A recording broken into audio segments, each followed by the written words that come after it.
కాలము ప్రభు నీకు ఇచ్చిన బహుమానం.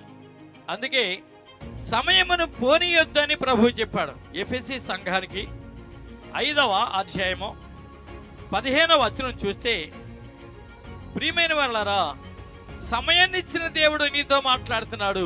సమయమును పోనీయక అజ్ఞానుల వలె కాక జ్ఞానుల వలె సమయాన్ని సద్వినియోగం చేసుకోండి. నిన్ను సరైన మార్గంలో పెట్టాలని,